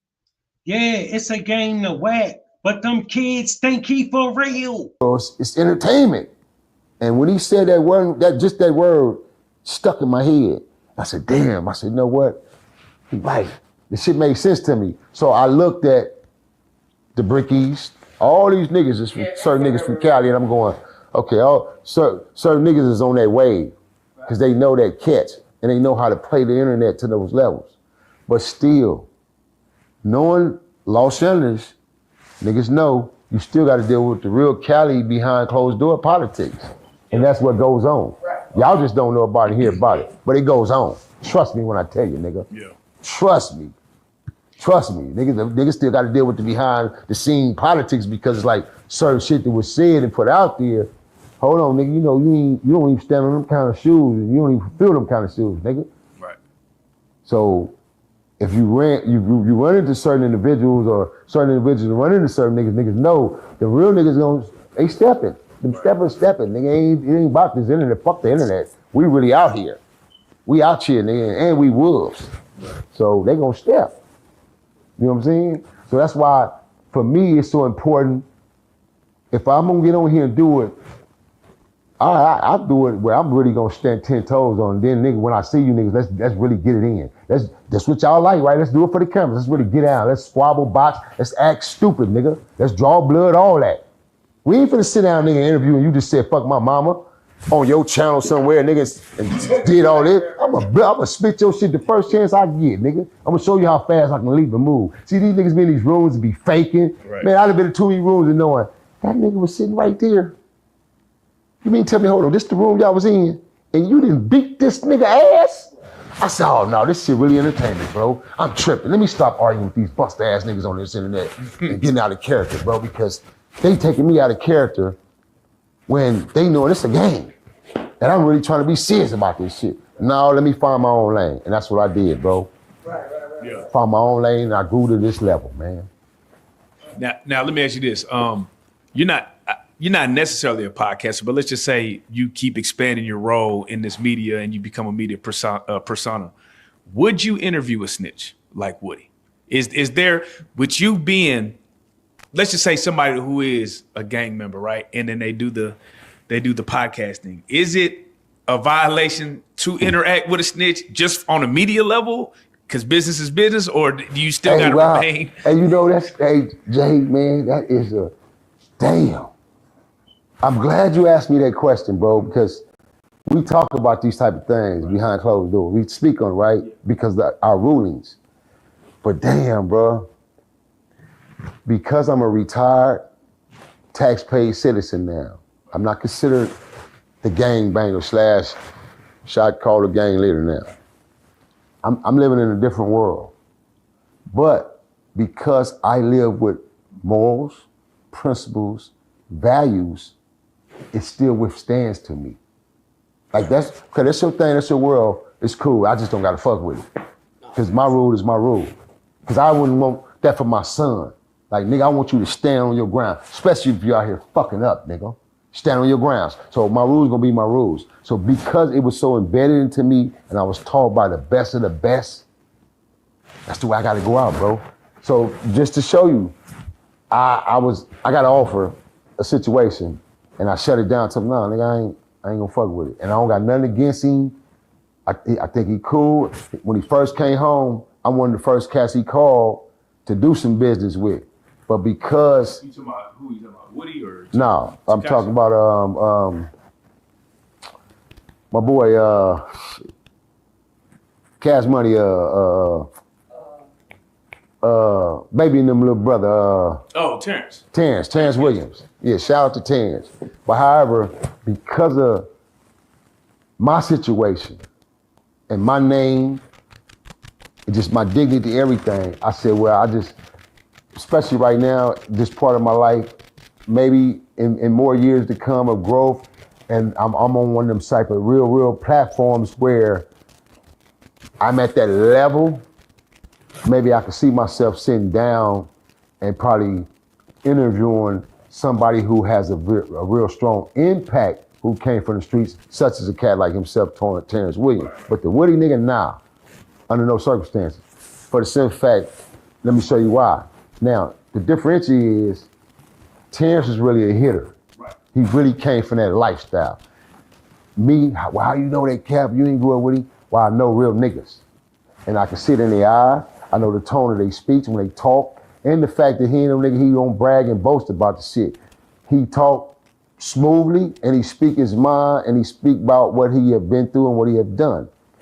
However, his game plan was, he kind of kicked off the dead man syndrome. So now that's in the atmosphere of the world where niggas, you still good if you tell them niggas is dead. That don't count.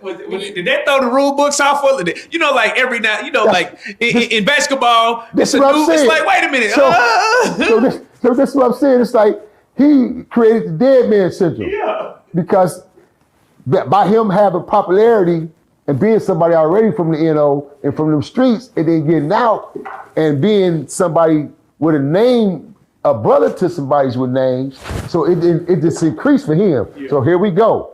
If never been no internet, see, it'd be a different ball game. Yeah. He'll be dealing with the streets politics of the real niggas who's coming up in the streets who's left. Now he'll be dealing with that. A1, either protecting himself or proving the point that nigga, I'm still that nigga, because now the little new nigga's gonna test you. Prime example. You remember the scene in The Wire when Marlo threw his suit on and he went to the business meeting and the businessman tried to change him over? Yes. And he snuck out the party, yeah, and he went on the block, and the young niggas, fool, you know who I am? I don't give a fuck who you is. Whip that thing out and got out. And he got a skin of it and skinned him, he tasted that blood, he went, oh yeah, I'm home. It was like, this is why I'm supposed to be. Right. Cause he was so embedded in this shit in the streets. You know what I'm saying? So it's like, bro, niggas got, this shit is real, bro. It's real, man. That's crazy. So let me ask you this, like, with the whole telling on the dead, right? When it just really in general, like, are there some rules that you feel like should be updated? Should be updated? Yeah. Well, y'all really putting me on the spot, huh? Oh, wow. Listen, man. The only way you can update the rules of telling and snitching, not necessarily telling, it could just be any rule just in the stop doing what the fuck you're doing to be put in that position. Get out of it, leave it alone. If you you in a situation, bro, and there's rules and standards behind it, then don't do it. Don't get involved. Don't fuck around. If you and your boy finna go do a robbery, nigga, you know if chances are we gonna get caught. Yep. And in your mind, you know, nigga, this nigga don't know, boy. If I get caught, he going. I ain't going. I'm gonna give it up. Yeah. Then why you gonna go do that to him? Why go? When you know mentally, you know you weak. You ain't even got it in you. These niggas like that. Already know in them. Yeah. Then you gotta remember, a lot of cats get pressured in the shit. Right. And not so much like, nigga, come on, do it. It's like, they boy be like, come on, man, I got it. You cool, come on. He be like, well, man, I don't know, man. See that, I don't know, that first one you said, I don't know, you should have took your ass on home. But he go ahead and let his boy pump him on up and he jump his ass in the car. Now that I don't know, get to the substation, man, I told him I didn't want to do it. I done told her I didn't want to go. And there you go, see? Because he already said to himself, I don't know.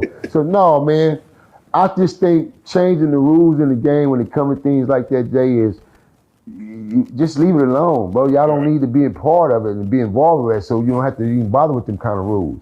And again, going back into the reflection of the question originally that was asked,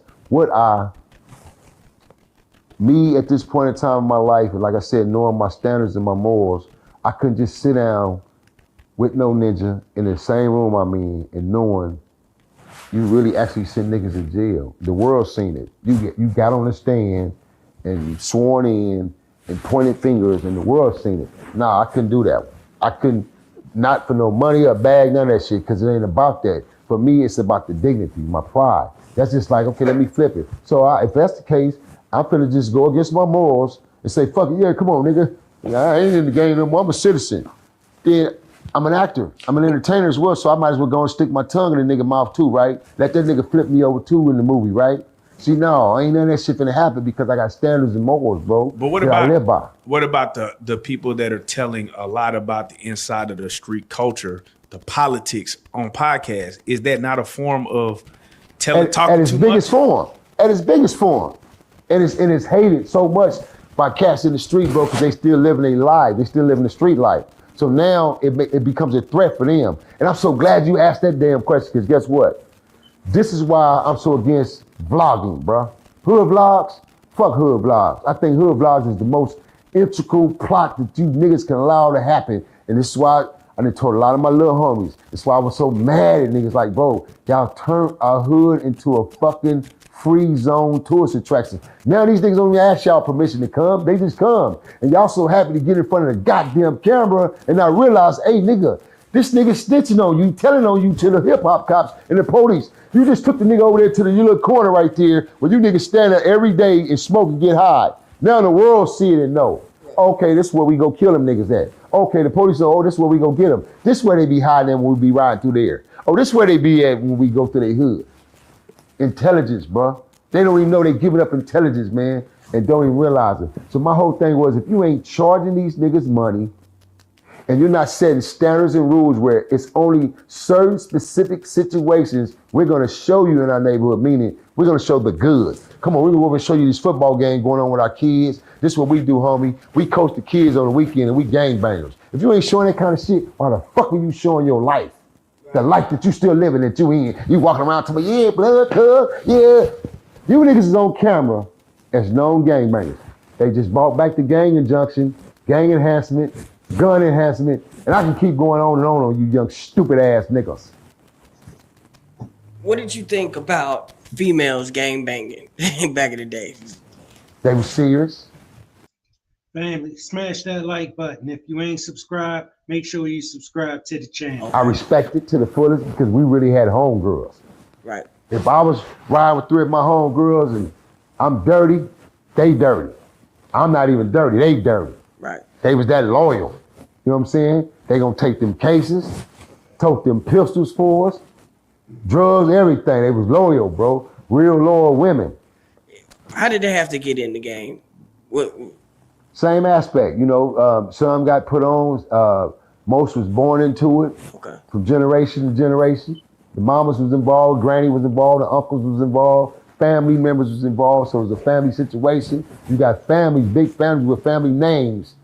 The whole goddamn family gang bang. Yeah. So now they kids coming up, they gang banging. I remember I was watching, I'm a big documentary head, and I was watching I think it was Trap Queens in LA. And they was talking about some lady, she was the first person, she was like a real sophisticated woman though, but she was doing a trap thing, and she was the first black woman to go get the hair from China and bring it to LA.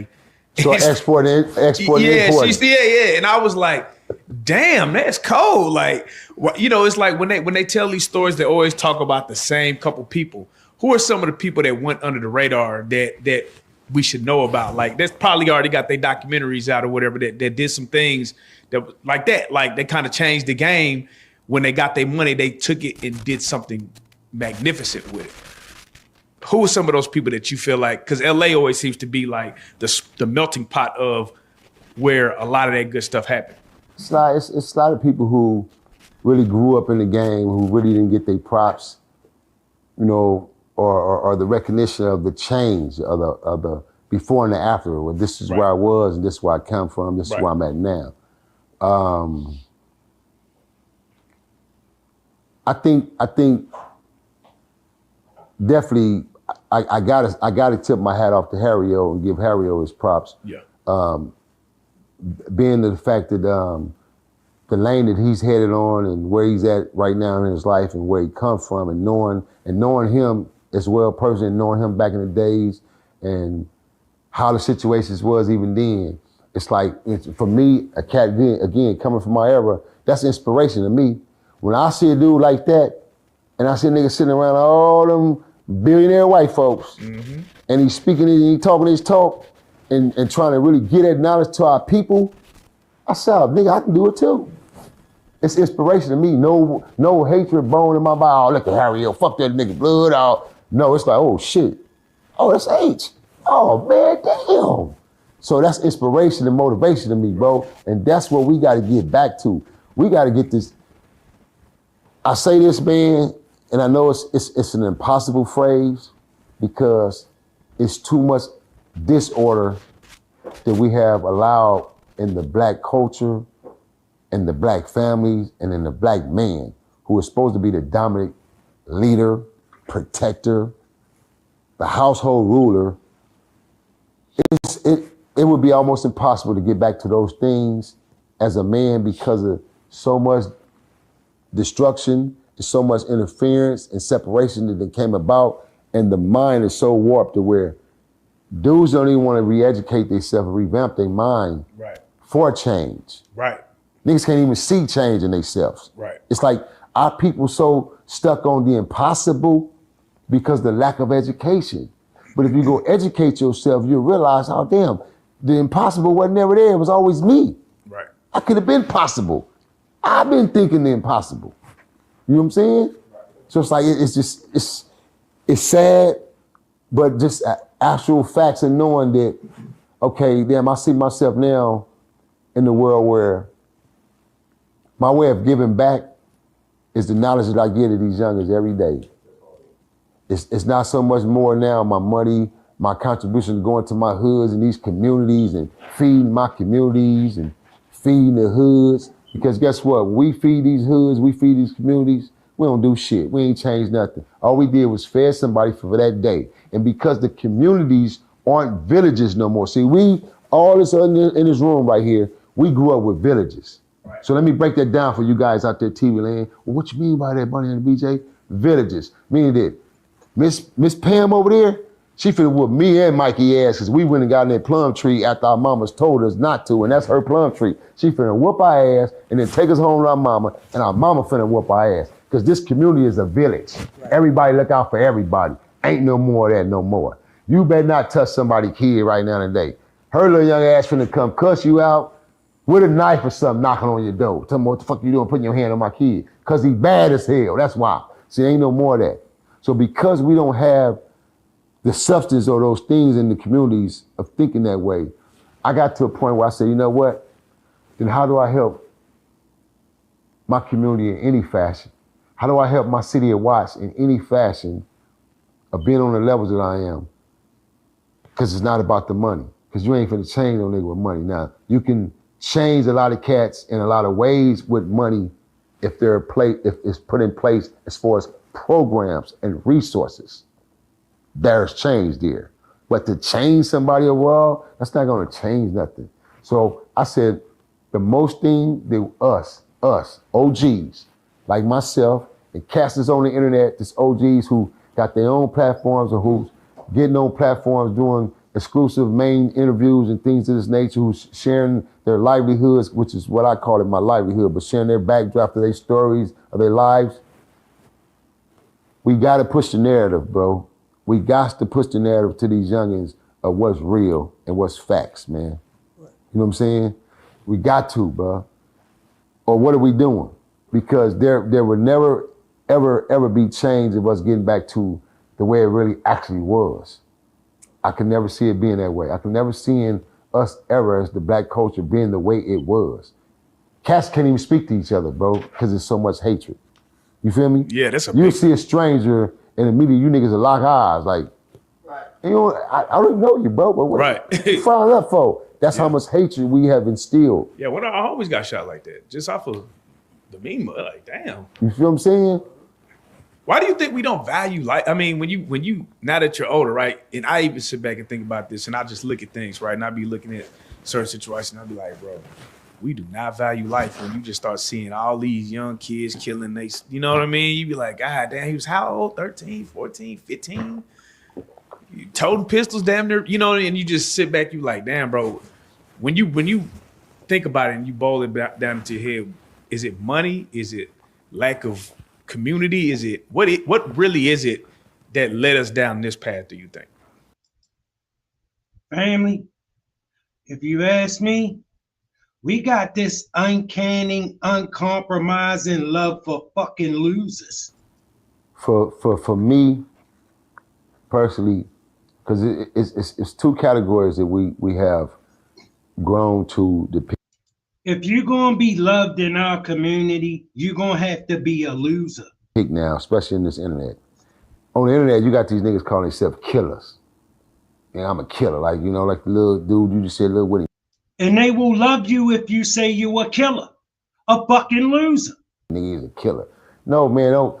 Just because a young, stupid ninja shoot some more stupid young black niggas in the same community they grew up in, don't make that nigga no killer. No, he shot them niggas.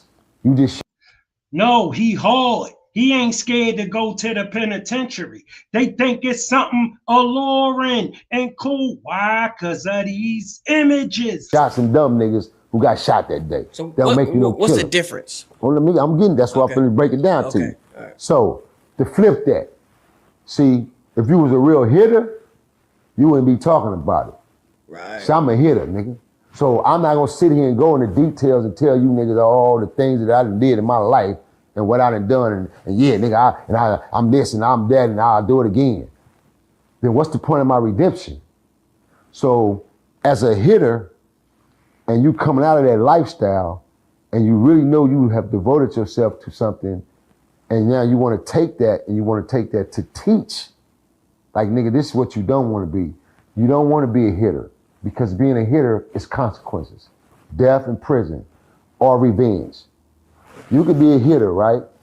And decide, okay, I'm done, man, I'm on out. But you forgot about that young nigga who you knocked down years ago, got a son. Right. His son, 24 now. And that nigga's a young hitter. Right. He coming to get you. What are you gonna do? So it's a difference. So it's like when you hear these niggas, I tell my nigga, I'm a killer. Nah, you ain't no killer. Cause if you was a killer and you was killing niggas and other killers gonna come get other killers. This is why you see another real man would rather not have funk with another real lion.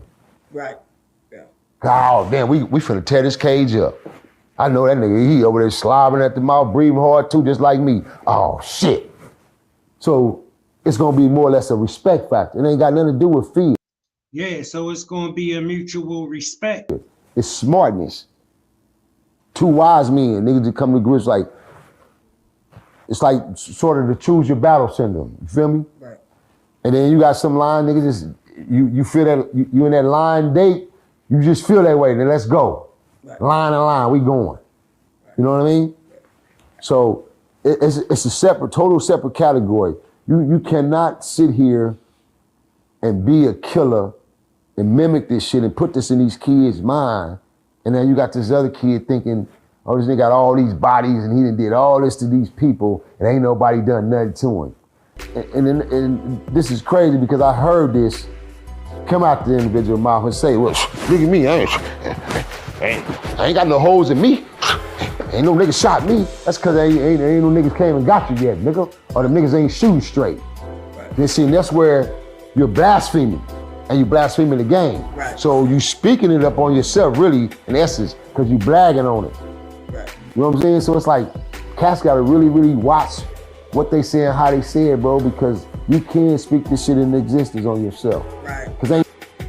Absolutely, bro, and these kids, they believe it. They don't know the difference from reality and when somebody just popping it, all right? They can't think that far. If they like it, they believe it, all right? And they gonna like the stuff that don't make sense, the stuff that go with the images that they see every day, all right? As always, family, it don't take much to be nice. We all gotta live on this planet together, walking in and out of each other's space. Respect is very important. Make sure you hit that like button, 8:30 every night. Share the program if you will. Subscribe if you're not a subscriber. I love you, family. Thank you for your time. Still swinging out.